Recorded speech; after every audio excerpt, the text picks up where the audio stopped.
আমার অন্তরে বিদ্বেষ নাই, বাকি মুনাফিকই ছাড়তে হবে, কথা পরিষ্কার। বাস, আমার এটা শেষ কথা। আমি আল্লাহ ছাড়া কেউ ভয় করি না। দেশের আলিয়া মাদ্রাসাগুলো পূর্ণ শিবিরে, আর কওমি মাদ্রাসা পূর্ণ কিবিরে, অহংকারে। আসসালামু আলাইকুম রহমতুল্লাহ। আপনারা ভিডিওর শুরুতেই দুইজন আলেমের ছোট্ট ছোট্ট দুইটা বক্তব্যের অংশ শুনেছেন। একটা বক্তব্য হচ্ছে আমাদের সকলেরই শ্রদ্ধেয় মোহতারাম হারুন ইজহার হাফিজাহুল্লাহ, উনি মুনাফিক বলে সম্বোধন করেছেন। তো উনি মুনাফিক বলে কাদেরকে সম্বোধন করেছেন ইতিমধ্যে আমিও জানি, আপনারাও জানেন, আমরা সবাই জানি। মানে বাংলাদেশ জামাতে ইসলামীকে উনি মুনাফিক বলে সম্বোধন করেছেন। কেন বলছেন একটু পরে আসতেছি। আর একটা বক্তব্যের অংশ শুনছেন বাংলাদেশের বর্তমান সময়ের অত্যন্ত জনপ্রিয় বক্তা, আমার প্রিয় ভাই মোহতারাম হাফিজুর রহমান সিদ্দিকী হাফিজাহুল্লাহ। আপনারা ওনাকে ভুল বুঝবেন না, উনি যেই কথাটা বলেছেন উনি এইটা জামাত শিবিরকে উদ্দেশ্য করে বলেন নাই। উনি একটা মাহফিলের মধ্যে যেতে পারেন নাই, কৌমিপন্থী আলেম উলামারা ওনাকে খুবই অপমান করেছে, গালিগালাজ করেছে। এই জন্যে উনি ওনার মনের কষ্ট শেয়ার করতে গিয়ে উনি খতিবে আজম সিদ্দিক আহমদ রহমতুল্লাহি আলাইহির উদ্ধৃতি দিয়ে উনি এই কথাটা বক্তব্যের ভিতরে শুনিয়েছিলেন যে আলিয়া মাদ্রাসা পূর্ণ শিবিরে আর কৌমি মাদ্রাসা পূর্ণ কিবিরে। কিবির শব্দের অর্থ হচ্ছে অহংকার। এখন কথা হচ্ছে মাওলানা হাফিজুর রহমান সিদ্দিকী উনি যে এই কথাটা বলছেন, বাক্যটা বলছেন, উনি কি একবারে ভুল বলছেন? ভুল না সঠিক উনি ভালো বলতে পারেন, যেহেতু উনি কওমি অঙ্গনে এই মুহূর্তে সবচাইতে বেশি বিচরণ করেন। আমি জানলেও আমি এখন বলবো না এই ব্যাপারে। তবে এতটুক বলবো যে কওমি অঙ্গনের সবাই অহংকারী, ব্যাপারটা এই রকম নয়। তবে অবশ্যই এই অহংকারের রোগটা মারাত্মকভাবে কওমি অঙ্গনে আছে। এই অহংকারের কারণেই যখন তখন যে কেউ যার তার সাথে যা ইচ্ছা তাই করে। মন চাইলো একজনকে মুনাফিক বলে দিলাম, মন চাইলো একজনকে কাফের বলে দিলাম। মানে নিজের পাণ্ডিত্য জাহির করবার জন্যই হোক আর নিজের বরত্ব জাহির করবার জন্যই হোক, যে কারণেই হোক। কিন্তু এত অহংকার ভালো নয়। অহংকার করবেন শুধুমাত্র আমার আল্লাহ। ইন্নাল্লাহা লা ইউহিব্বুল মুতাকাব্বিরিন, যারা অহংকারী আল্লাহ তাদেরকে ভালোবাসেন না। ওয়ালাহুল কিবরিয়াউ ফিস সামাওয়াতি ওয়াল আরদ, আসমান জমিনের মধ্যে অহংকার করবার অধিকার কেউ যদি রাখেন শুধুমাত্র আল্লাহ। তো আমি হারুন ভাইকে উদ্দেশ্য করে বলবো, যেই জামাতি ইসলামীকে যে কোনো কারণে আপনি মনে কষ্ট পেয়ে মুনাফিক বলে দিলেন, আমি আমার কথার মাঝখানে আরও একটা কথা ক্লিয়ার করে নেই। কেউ কেউ হয়তো বলতে পারে যে আপনি ভিডিও বার্তায় বললেন কেন, আপনি তো হারুন সাহেবকে মোবাইলে ফোন করে আলাপ করতে পারতেন। হ্যাঁ, আমি হারুন ভাই আপনাকে মোবাইলে আপনার সাথে কথা বলবার জন্য চেষ্টা করেছি। আমি হোয়াটসঅ্যাপে ফোন দিয়েছিলাম, বন্ধ পাইছি। আর আপনার ডাইরেক্ট মোবাইল নাম্বারে ফোন দিয়েছি, রিং হয়েছে। হয়তোবা মোবাইলটা সাইলেন্ট ছিল, অথবা আপনার কাছে ছিল না, রিসিভ হয় নাই। ভাবছিলাম হয়তোবা আপনি আমাকে পরে ফোন দিবেন, কিন্তু আপনার কাছ থেকে আর ফোন আসে নাই। যেহেতু আমি ফোন করেছি, আপনি পরবর্তীতে ফোন দেন নাই, আমিও দ্বিতীয়বার আর ফোন দেওয়ার প্রয়োজন মনে করি নাই। তো আমি বলতে চাই মোহতারাম হারুন ভাই, আপনি বাংলাদেশ জামাত ইসলামীকে মুনাফিক বলে একটা ফতোয়া দিয়ে দিলেন কেন? কারণ একটাই, জামাতের একটা অনুষ্ঠানে সন্তোষ শর্মা কালবেলা পত্রিকার সম্পাদক, যাকে আপনি ভারতীয় র বলে প্রকাশ করেছেন, সেই সন্তোষ শর্মা দাওয়াত পেয়েছে। অনুষ্ঠানটা জামাতের অনুষ্ঠান। কেন জামাতে ইসলামী ওনাকে দাওয়াত দিল? এই জন্যেই আপনি মুনাফিক বলে দিলেন। আমার কথা হচ্ছে, শুধুমাত্র সন্তোষ শর্মার আগমনের কারণেই আপনি কি জামাতকে মুনাফিক বলতে পারেন? অবশ্যই পারেন না। আপনার জানা দরকার ছিল কেন এসেছে, কি জন্য এসেছে, তার সাথে জামাতের কি সম্পর্ক, আপনার তো জানার সুযোগ আছে। আমি জানি আপনি বাংলাদেশ জামাতে ইসলামীকে, ছাত্র শিবিরকে অনেক মহব্বত করেন। আপনার সাথে তো আমার অনেক কথা হয়েছে। আবার এটাও জানি বাংলাদেশ জামাতে ইসলামীর নেতাকর্মীরা অনেকেই যারা আপনাকে চিনে, একজন দিনের মুখলেস দায়ী হিসাবে, মাজলুম আলেম হিসাবে, বা একজন মাহের আলিম হিসাবে, যেই জন্যই হোক আপনাকে ভালোবাসে। বাংলাদেশ জামাতে ইসলামী শুধু আপনাকে ভালোবাসে তাই নয়, কওমি অঙ্গনের সব আলেমদেরকে বাংলাদেশ জামাতে ইসলামীর নেতাকর্মীরা অনেক মহব্বত করে ভালোবাসে। কেন ভালোবাসে? শুধুমাত্র আল্লাহর জন্যে। কওমির আলেম উলামারা সবাই জামাতে ইসলামে যোগ দিবে এইটা জামাতও মনে করে না, ভালোবাসে আল্লাহর জন্যে। আর কওমি অঙ্গনের আলেম উলামারা প্রত্যেকেই তো কোনো না কোনো দলের সাথে সম্পৃক্ত আছে। কওমি একটা অঙ্গন, যেই অঙ্গনে দলের কোনো অভাব নাই, অনেক দল আছে। তো কওমি অঙ্গনে আলেম উলামারা হয়তো জমিয়ত করে, না ওই খেলাফত করে, খেলাফত মজলিস বা বাংলাদেশ খেলাফত মজলিস বা খেলাফত আন্দোলন বা নেজাম ইসলাম পার্টি বা চরমোনার ইসলামী আন্দোলন, কোনো না কোনো দলের সাথে সম্পৃক্ত আছে। তো জামাতে ইসলামী কওমি আলেমদেরকে ভালোবাসে শুধুমাত্র আল্লাহর জন্যে, অন্য কোনো উদ্দেশ্য না। আপনাকেও ভালোবাসে। তো যারা আপনাদেরকে ভালোবাসে তাদের ব্যাপারে একটা মন্তব্য করবার আগে অবশ্যই তো ভাবা উচিত যে আমি যে মন্তব্যটা করব করা ঠিক হবে কিনা। আগে মন্তব্য করার আগে একটু যোগাযোগ করি। আপনার তো যোগাযোগ করার সুযোগ আছে। আপনিও সংগঠনের অনেক নেতা কর্মীরা চিনেন, আপনাকেও চিনে। চাইলে অনেকের সাথে সরাসরিও যোগাযোগ করতে পারেন, চাইলে মোবাইলেও কথা বলতে পারতেন যে সন্তোষ শর্মা জামাতের অনুষ্ঠানে কেন আসলো আর কেন আসছে। ইতিমধ্যে সবাই তো জেনেই গেছেন।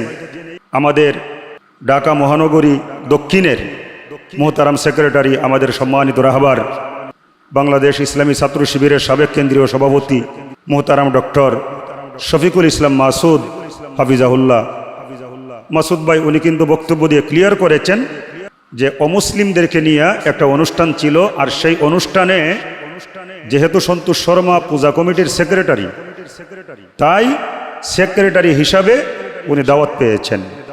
ভাই, যে কেউ যে কারো অনুষ্ঠানে দাওয়াত পেতেই পারে। এখন একজন আপনার ক্ষতি করেছে, এই জন্যে সবাই তাকে বর্জন করতে হবে, ব্যাপারটা কিন্তু এইরকম না। ধরেন আপনার সাথে আমার সম্পর্ক আছে, এমন বহু লোক আছে যারা আমাকে বলে আপনার হারুন সাহেবের সাথে মিশেন কেন, তার কথাই কি আমি আপনার বাদ দিয়ে দিব? আবার এমন বহু লোক আপনাকেও বলে যে আপনি নুমানির সাথে মিশেন কেন। কই কারো কথায় আপনি তো আমার সাথে মিশা সুসম্পর্ক বা যোগাযোগ বন্ধ করে দেন নাই। হ্যাঁ, কেউ যদি বিপজ্জনক হয় সঠিক তথ্য তাকে জানানো উচিত। আপনি জামাত ইসলামের নেতাকর্মীদেরকে জানাইতে পারতেন যে সন্তোষ শর্মা এমন একজন মানুষ যে ভারতীয় রয়ের এজেন্ট বা আমি যখন গ্রেফতার হয়েছিলাম রিমান্ডে আমাকে অনেক গালিগালাজ করেছে। আপনি তো এগুলো এখন বলতেছেন ভাই, আগে তো কোনোদিন বলেন নাই। আমি গতকালকে সাংবাদিক ইলিয়াস ভাইয়ের সাথে অনেকক্ষণ কথা বলছিলাম। কথা প্রসঙ্গে আমি বলছিলাম যে হারুন ভাই, সন্তোষ শর্মা যদি ওনাকে গালিগালাজ করে থাকে এবং জামাত ইসলামের কারণেই যদি গালিগালাজ করে থাকে, যেহেতু সে সন্তোষ শর্মাকে চিনে, তাহলে এতদিন প্রকাশ করলো না কেন? তখন ইলিয়াস ভাই আমাকে বলছেন যে আমার লাইভে 6 মাস আগে উনি এইটা বলছে সন্তোষ শর্মার কথা। আমরা তাই নাকি? বলে হ্যাঁ আমার লাইভে আছে। তাই আমি বললাম ইলিয়াস ভাই, যদি 6 মাস আগে আপনার লাইভে সন্তোষ শর্মার নাম হারুন ভাই বলে থাকে, তো এখন তো সুদিন 5 আগস্টের পরে, এখন তো মামলা করার সুযোগ আছে। এখন পর্যন্ত তিনি সন্তোষ শর্মার নামে মামলা করলেন না কেন? তখন আমি ইলিয়াস ভাইকে কথায় কথায় বললাম যে দেখেন, আমাকে যখন গ্রেফতার করে, গ্রেফতারের সময়ে একজন অফিসার মানে এত রাগান্বিত ছিল আমার উপরে, গ্রেফতারের সময়ই আমাকে শারীরিকভাবে টর্চার করছে। তো আমি খুব জানার চেষ্টা করেছি ওই অফিসার কোন এলাকায় ডিউটি করে, তার পদ পদবি কি, কিন্তু আমি জানতে পারি নাই। আল্লাহর কসম, আমি যদি তার পরিচয় জানতাম অবশ্যই 5 আগস্টের পরে এত দেরি করতাম না, সাথে সাথে আমি তার বিরুদ্ধে মামলা করতাম এবং তাকে আমি তালাশ করে বের করার চেষ্টা করতাম। কারণ আমি ছিলাম নিরপরাধ, আমার গায়ে সে হাত তুলেছিল। তো আমি চিনি নাই, যার জন্য আমি পদক্ষেপ নিতে পারি নাই। তো হারুন ভাই তো সন্তোষ শর্মাকে চিনে ফেলেছে, তাইলে এখন পর্যন্ত মামলা করলো না কেন? তখন ইলিয়াস ভাই আমারে বলল যে ওনার মানে সাহসটা একটু কম। তো আজকে আবার একটা হারুন ভাইয়ের পোস্টে দেখলাম উনি বলতেছে যে আমি আল্লাহ ছাড়া কাউরে ভয় করি না। আমি আল্লাহ ছাড়া কেউ ভয় করি না। ভাই, আপনি যদি এতই সাহসী হন, আপনি আল্লাহ ছাড়া কাউরে ভয় করেন না, তাইলে এখন পর্যন্ত আপনি কেন বসে আছেন? কেন সন্তোষ শর্মার নামে আপনি একটাও মামলা করেন নাই? চট্টগ্রামে হোক বা ঢাকায় হোক, আপনি কি মামলা করছেন? এখনও করেন নাই, কিন্তু সন্তোষ শর্মার কারণে আপনি একটা শহীদি কাফেলা, একটা মাজলুম দল বাংলাদেশ জামাত ইসলামীকে মুনাফিক ফতোয়া দিয়া দিছেন। তো আসলে আমি বলবো, বাংলাদেশ জামাত ইসলামী এমন কোনো দল নয় কেউ একটা ফু মারলেই উড়ে যাবে। এমন কোনো দল নয় যে কেউ গালিগালাজ করলেই তারা ভেঙ্গে পড়বে।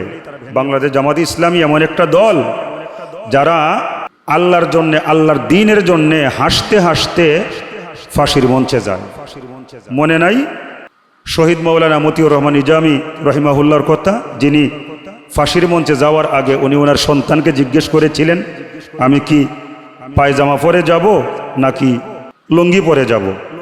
তাহলে বুঝেন ওনাদের অবস্থাটা। শহীদ মীর কাসেম আলী রহিমাহুল্লাহ যেদিন ফাঁসি হবে সেদিনও ফাঁসির আগে নির্দিষ্ট সময় উনি ঘুমাইছেন। তারা জান্নাতি মানুষ। তো সম্মানিত ভাইরা, আমার কথা হচ্ছে, বাংলাদেশ জামাত ইসলামীকে চাইলে আপনারা গালি দিতে পারবেন, আপনারা যে কোনোভাবে আঘাত করতে পারবেন, কিন্তু এটা মনে রাখবেন, কারো গালিগালাজে, কারো কুসাকুসিতে বাংলাদেশ জামাতে ইসলামী মাথা গামায় না, এবং মাথা গামানোর সময় নাই। এই ছোটোখাটো বিষয় নিয়ে বাংলাদেশ জামাত ইসলামী কেন মাথা গামায় না জানেন? যারা ফাঁসির মঞ্চে হাসতে হাসতে যায় তারা আপনারা গালি দিবেন, মুনাফিক বলবেন, আর এই সমস্ত বিষয় নিয়ে ভেঙ্গে পড়বে না। ভেঙ্গে পড়ার মতো দল জামাত শিবির নয়, কারণ তাদের টার্গেট হচ্ছে বিশাল, জমিনে আল্লাহর দ্বীন কায়েম করা। তাদের টার্গেট বিশাল, ইনসাফ প্রতিষ্ঠা করা। তো আমি মুহতারাম হারুন ইজহার ভাই, আমি মনে করেছিলাম উনি মুনাফিক বলছেন, হয়তোবা ওই পর্যন্তই শেষ, কিন্তু এখনো দেখতেছি ওনার বলা লেখা বন্ধ হয় নাই। উনি প্রতিদিন পোস্ট করতেছেন, আবার বক্তব্য দিতেছেন জামাতকে টার্গেট করে। আজকে ইউটিউবে একটা বক্তব্য শুনলাম, উনি বলতেছেন যে বেটা, তোদের সাথে 16 বছর ছিলাম, এই রকম অসম্মানজনক ভাষা আপনার কাছ থেকে আশা করি নাই। 16 বছর বেটা তোদের সাথে ছিলাম, মায়ের খাইলাম, 16 বছর পর একটা স্ট্যাটাস দিছি, ওর বাপরে বাপ, আগুন ধরে গেছে একবারে। আপনি বলছেন যে 16 বছর জামাতের সাথে ছিলেন, একটা পোস্ট করছেন, আগুন জ্বলে গেছে। আপনি তো আগুন জ্বলবার মতো কথাই বলছেন ভাইজান। কারণ মুনাফিক, আপনি কি মনে করছেন? আপনি যাদেরকে মুনাফিক বলছেন তারা যদি মুনাফিক না হয়, এই মুনাফিক শব্দটা কোন দিকে যাবে আমি বলবো না, আপনি খুব ভালো জানেন। জামাত মুনাফিক না। আপনারা বলতেছেন যে ভারতের সাথে যাদের সম্পর্ক তাদের সাথে আমাদের সম্পর্ক নাই। আরে ভাই, আপনারা যে ভারতকে পছন্দ করেন না, এটা তো ভারত জানেই না। ভারত গনাই ধরে না, কেউ জানাইলে জানে, কেউ যদি টার্গেট করে বুঝায় দে অমুক এই রকম, তাইলে জানবে। তো আপনারা বলতেছেন জামাতে ইসলাম ভারতের সাথে আতত করছে, অথচ ভারত যদি বাংলাদেশের মধ্যে কাউকে তাদের পথের কাটা মনে করে, শত্রু মনে করে, ভারত এবং হাসিনা যাদেরকে শত্রু মনে করে, তারা হচ্ছে জামাত শিবিরের লোকজন। তো আপনি কি করে এই জামাত ইসলামীকে রয়ের এজেন্টের সাথে সম্পর্ক আছে এই সমস্ত মিথ্যা প্রোপাগান্ডা ছড়াচ্ছেন ভাইজান? সন্তোষ শর্মা জামাত ইসলামীর একটা অমুসলিমদের অনুষ্ঠানে অংশগ্রহণ করবার কারণেই জামাত ইসলামী যদি খারাপ হয়ে যায়, আমি বলবো না, আমি অনেক কিছুই জানি, কার সাথে কার সম্পর্ক, কার সাথে কার উঠা বসা। তাইলে ভাই, আপনারা এক কদম চলবার সুযোগ নাই, চতুর্দিকে শুধু মুনাফিক আর মুনাফিক। তাই পুরুষ মানুষ, মুজাহিদ মানুষ, রক্ত গরম হতেই পারে, তো সব জায়গার মধ্যে রক্ত গরম করা যাবে না। কোনো কোনো জায়গায় ভাইজান মাথা ঠান্ডা করে চলতে হবে। আমি মনে করছিলাম আপনি হয়তোবা একটা পোস্ট করছেন, এরপরে থেমে যাবেন। আজকে আবার দেখলাম সাংবাদিক ইলিয়াস ভাইয়ের পেজের মধ্যে আপনার ব্যাপারে একটা পোস্ট। আপনি নাকি বলছেন যে জামাতে ইসলামীর লোকেরা তওবা না করলে আপনি তাদেরকে ক্ষমা করবেন না। কেন তওবা করবে ভাই? জামাত ইসলামী লোকেরা কি ইসলাম থেকে খারিজ হয়ে গেছে? একজন আপনাকে রিমান্ডে মানসিক টর্চার করছে, গালিগালাজ করছে, জামাত ইসলামের লোকেরা কি আপনার পাশে বসা ছিল? তারা কি দেখছে নাকি তারা জানে? আপনি এই জন্যে রাগান্বিত হয়ে জামাত ইসলামকে একবারে ফাইকারিভাবে মুনাফিক ফতোয়া দিয়ে দিলেন। আপনার তো উচিত ছিল সন্তোষ শর্মাকে দেখার পরে রাগ উঠলেও রাগটাকে দমন করে আপনি জামাতের দায়িত্বশীলদেরকে জানানো যে সন্তোষ শর্মা কিন্তু এই রকম মানুষ, আমারে জামাতের দিকে ইঙ্গিত করে রিমান্ডে গালিগালাজ করছে, জানাইতে পারতেন। আপনি না জানায় কি করলেন? আপনি রাগ জাহির করে দিলেন মুনাফিক বইলা। এখনো আপনি রাগ জাহির করতেই আছেন। একবার লিখিত পোস্ট করেন আপনার পেজে, আবার আপনার পক্ষ থেকে আরেকজনের পেজে তওবা করার বার্তা যায়, আবার আপনি বক্তব্য দিতেছেন যে 13 সালে আপনি যখন গ্রেফতার হয়েছেন সব জামাতের মামলায়, অন্য কোনো মামলা ছিল না, আপনার কোনো মামলা ছিল না, সব জামাতের মামলা। 13 সালে মামলা খাইছি শুধু এদের কারণে, সবগুলো মামলা এদের, এই সংগঠনের সবগুলো মামলা। আর 16 বছর পর একটা স্ট্যাটাস দিছি, ওর বাপরে বাপ আগুন ধরে গেছে, একবারে আগুন ধরে গেছে। 16 বছর আমার যে নির্যাতন করলো, রিমান্ডে নিয়ে গেলো তোদের কারণে, সবগুলো মামলা এদের, সবগুলো মামলা এদের। আমার একটা মামলা নেই, আমার একটা হয়তো মামলা আমার ছিল ওখানে, একটা শুধু মামলা, আর সবগুলো মামলা এদের, সবগুলো এদের, এদের নামও আছে ওখানে, ওদের দলের নামও আছে ওখানে, সবগুলো মামলাতে। ভাইজান, আপনি তো অভিজ্ঞ মানুষ, জ্ঞানী মানুষ, আপনি যে বলছেন 13 সালে সব জামাতের মামলা আপনারা ঢুকাইছে, মানে বুঝাইতে চাইতেছেন যে জামাতের মামলার কারণেই আপনি জেল কাটছেন। ব্যাপারটা কিন্তু এইরকম না। হাসিনা আপনাকে গ্রেফতার করবে, গ্রেফতার করে কোনো না কোনো মামলার মধ্যে তো ঢুকাইতেই হবে। রেডি মামলা যা আছে ঢুকাইয়া দিছে। যেমন ধরেন 21 সালে আমি যখন গ্রেফতার হইলাম, এখন আমি যদি বলি আমি তো হেফাজতের কেউ ছিলাম না, তো হেফাজতের মামলায় আমারে ঢুকানো হইল কেন? ব্যাপারটা হচ্ছে পাইকারি ধরে গ্রেফতার করছে। ওই সময়ে বিএনপির লোক, জামাতের লোক, হেফাজতের লোক, এমনকি মজার ঘটনা, নারায়ণগঞ্জ কারাগারে যায় দেখলাম একজন হিন্দু মানুষ তারে ঢুকাইছে হেফাজতের মামলায়। ওই হিন্দু লোকটা যে মুসলমানই না, সে কেন হেফাজতের মামলার আসামি হবে? আমি হেফাজতের কোনো কমিটিতেই ছিলাম না, আমি কেন হেফাজতের মামলার আসামি হব? ব্যাপারটা হচ্ছে তখন ওই মামলাগুলা রেডি ছিল, এইগুলার মধ্যেই ঢুকাইছে। ও আরও একটা কথা বলি, নারায়ণগঞ্জে ওই যে মোহতারাম আল্লামা মামুনুল হক হাফিজাহুল্লাহ, উনি যে রিসোর্টে গিয়েছিলেন, ওই যে রিসোর্টের যে মামলাটা, আমাকে ওই রিসোর্টের মামলার মধ্যেও আসামি করা হয়েছে। আচ্ছা বলেন তো, আমি কি রিসোর্টে গিয়েছিলাম? খালি আমি না, অনেকেই আসামি হয়েছে। প্রধান আসামি তো মোহতারাম মামুনুল হক, তো আমরা কেন আসামি হব ওই মামলাটার মধ্যে? আসল কথা হচ্ছে গ্রেফতার করছে, ঢুকাইতে হবে, তাই যারে যেই দিকে সুযোগ হয়েছে ঢুকাইয়ে দিছে। এখন আমি যদি বলি মামুন সাহেবকে যে ভাই আপনার রিসোর্টের মামলা আমারে ঢুকাইছে, আমার মামলার খরচ দেন, ক্ষতিপূরণ দেন, হবে? আপনি যেমনটা বলছেন যে জামাতের সব মামলায় ঢুকাইছে, আরে ভাই জামাত তো আপনারা ঢুকায় নাই, আপনারা ঢুকাইছে হাসিনা। মামুন সাহেবের মামলার মধ্যে আমাকে ঢুকাইছে, কিন্তু মামুন সাহেব তো আমারে ঢুকায় নাই, আমারে ঢুকাইছে হাসিনা। বাস্তবতা বুঝতে হবে এবং মানতে হবে। চাইলে আমরা অপব্যাখ্যা করতে পারবো, কিন্তু বুঝতে হবে কোনটা সঠিক বললাম আর কোনটা বেঠিক বললাম আল্লাহ কিন্তু ভালো জানেন, আল্লাহকে ফাঁকি দেওয়া সম্ভব না। আর আপনারা যখন গ্রেফতার করছে, জামাতের মামলাগুলা রানিং ছিল, রেডি ছিল, এইগুলার মধ্যে ঢুকাইয়া দিছে। আসলে জামাতের জন্য আপনাকে ঢুকায় নাই, আপনাকে টার্গেট কইরাই ঢুকাইয়া আপনাকে নতুন মামলা না দিয়া পুরান মামলায় ঢুকাইয়া দিছে। ব্যাপারটা এইরকম। দেখেন, আমি মনে করি শুধুমাত্র আপনার কারণে সাংবাদিক ইলিয়াস ভাই, এই যে আমাদের মোহতারাম আমিরে জামাত ডাক্তার শফিকুর রহমান হাফিজাহুল্লাহ, ওনাকে যেইভাবে কটাক্ষ করে কথাবার্তা বলেছেন, ইলিয়াস ভাই কিন্তু জামাত শিবিরের লোকদেরকে অনেক ভালোবাসে। তার সাথে আমার যে কয়দিনেরই সম্পর্ক হোক, যতটুকু কথা বলেছি আমি জানি উনি জামাত শিবিরকে ভালোবাসেন। উনি যে ইদানিং এত ক্ষিপ্ত হয়ে এই সমস্ত বক্তব্য দিতেছে, এখনো আমার মনে হয় কেন জানি এগুলো ওনার মনের কথা না, কারো দ্বারা প্ররোচিত হয়ে উনি এই বক্তব্যগুলো দিচ্ছেন বা লেখছেন। আমি ইলিয়াস ভাইকে বলছি যে ভাই, আমিরে জামাত সম্পর্কে আপনি যে কথাগুলো বলছেন একদম উচিত হয় নাই। আমি গতকালকে অনেকক্ষণ ওনার সাথে কথা বলছি, তো আমি বললাম যে আপনার সমালোচনা করার অধিকার আছে, যে কারো ব্যাপারে আমারও সমালোচনা করার অধিকার আছে। ভাই সমালোচনা করেন, তো ভাষা তো সংযত করে কথা বলতে হবে। তো ইলিয়াস ভাই আমিরে জামাতকে কটাক্ষ করে যেই কথাগুলো বলেছেন, হারুন ভাই আমি মনে করি শুধুমাত্র আপনার জন্যে, এই জন্যে আপনি দায়ী। আপনি ইলিয়াস ভাইকে ক্ষিপ্ত করাইছেন, আমার মন বলতেছে। আমাদের ডক্টর শফিকুল ইসলাম মাসুদ ভাই, ওনাকে যেইভাবে কটাক্ষ করা হয়েছে আপনারা করতেছেন। আমি আপনাদের কাছে মাসুদ ভাইয়ের কি পরিচয় দিব? আপনারা তো মাসুদ ভাইকে ভালো মতোই চিনেন।